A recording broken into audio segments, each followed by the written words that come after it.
Good morning, good afternoon, good evening. Happy Tuesday. Happy Tuesday. It's Dr. Onati here. I just wanted to make a follow up on the previous posts I've been posting. We have a sad situation here of a young man who was very successful, who committed suicide in South Africa. His situation just went viral because a lot of young people looked up to him and they're asking a lot of whys. So these posts are basically just educational for people to understand trauma, to understand depression, to understand what leads to suicide. You know, some people, they suffer and at the end they end it all and situation if they do that. So basically, just to do a follow-up, Rick wrote a letter to his family that he suffered. He had voices in his head. Voices, it's quite a packed statement. When a person says has voices, it simply means that it could be voices that are not true, you know. In the medical terms, we say these are psychotic voices. You know, you are hearing voices that other people are not hearing, you know. So you are hearing voices, it's called auditory hallucination. You are listening to your voices in your head and you are believing that people are sending messages to your head. That's number one. That's another way of understanding when people are saying they are hearing voices or they have voices in their head. And then also the other voice or other voices that people tend to have is mostly what all of us experience. You have created stories in your head.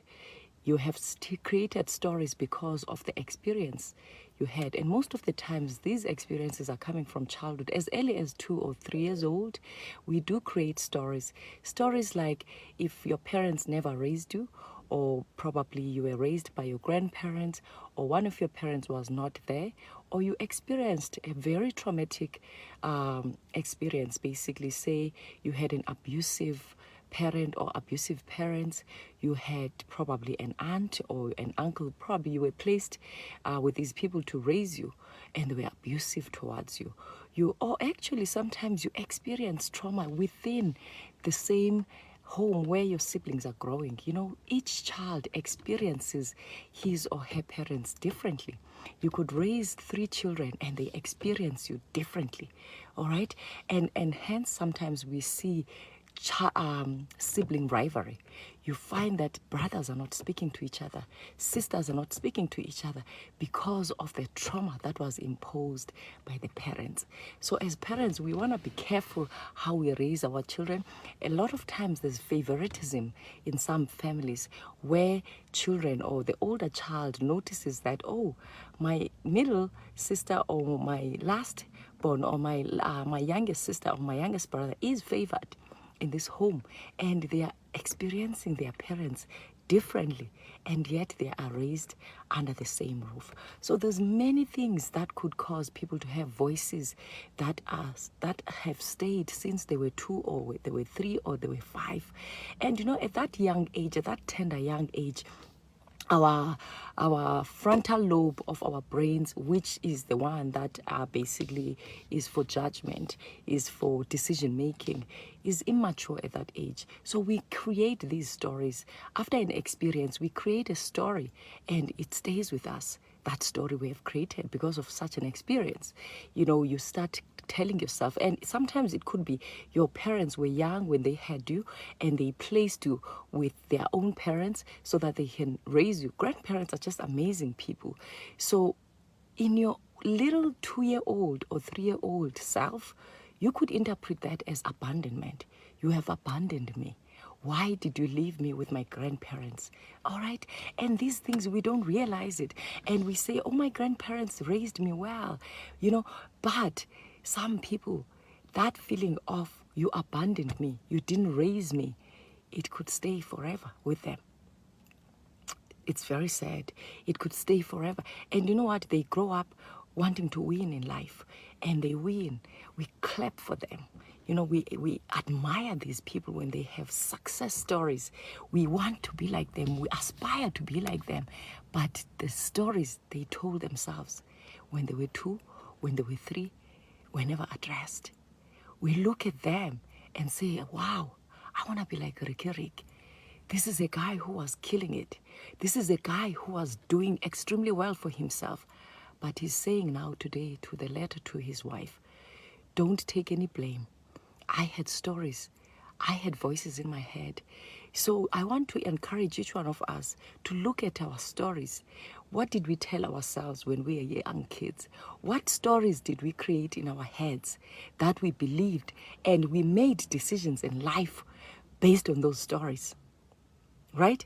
Many people have made decisions in life based on the stories they were told in childhood.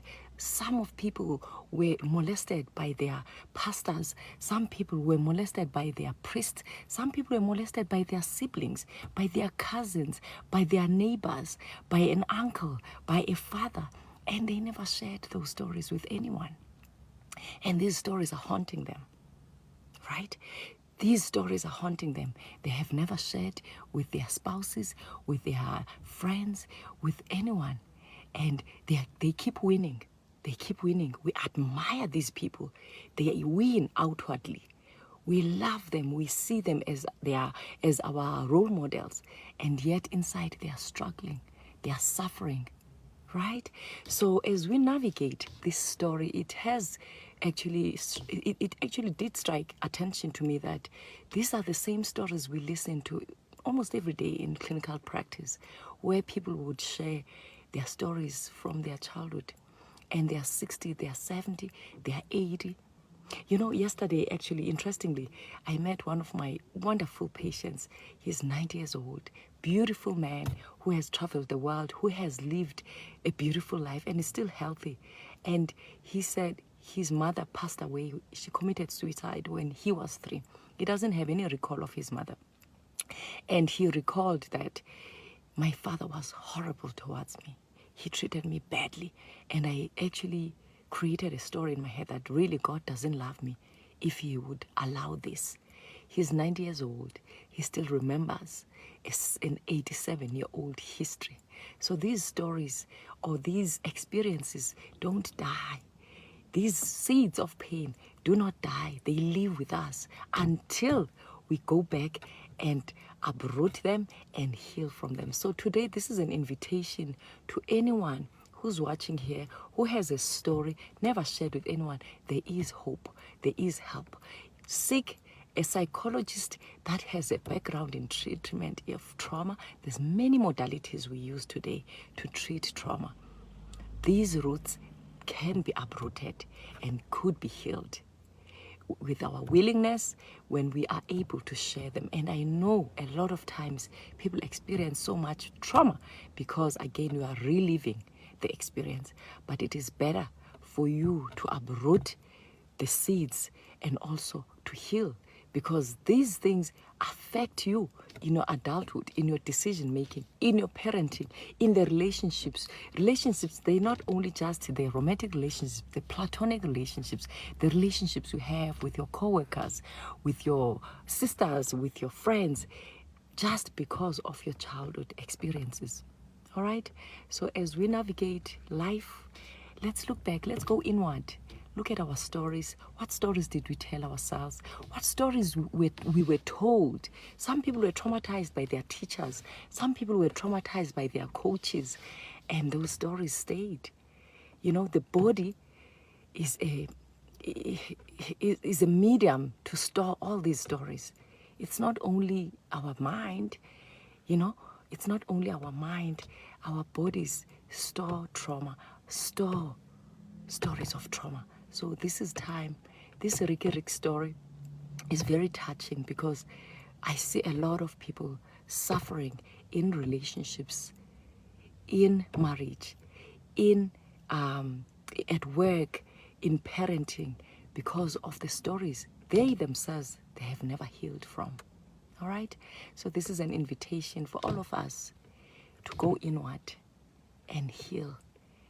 Let's invite ourselves to go deeper This Riky story is a story of significance to show that successful people are still experiencing the pain they never dealt with. And we look at them and admire them and want what they have, and we don't know their stories. So this was a reminder for us that indeed we could never look at people outwardly. We don't know the stories these people have. We don't know the stories they are telling themselves each day of their lives. As we look at the outward success, but themselves, they look at themselves as people that are small, that are not even winning. A lot of people that committed suicide are people that were successful. They changed lives. They influenced positively. And we were all shocked, like in this Riky story. So may this be an invitation for you to go inward and look at your own story. Your story you have told yourself all these years, you have never shared with anyone, but you continue to suffer. You continue to live a life of suffering. Some people, they numb themselves with pills. They numb themselves with alcohol. They numb themselves with shopping. They numb themselves with sex. They numb themselves with so many things to try to run away from this pain. And those things are not permanent, unfortunately. They are temporal. The relief you get from them is temporal. So this is an invitation for all of us to look inward, to look deep down inside us. The stories we have told ourselves. The stories we have told ourselves. The stories that were told to us when we were young. The stories we didn't choose. It's time for us to go back there, uproot and heal. All right? Thank you so much for watching. God bless. I love you.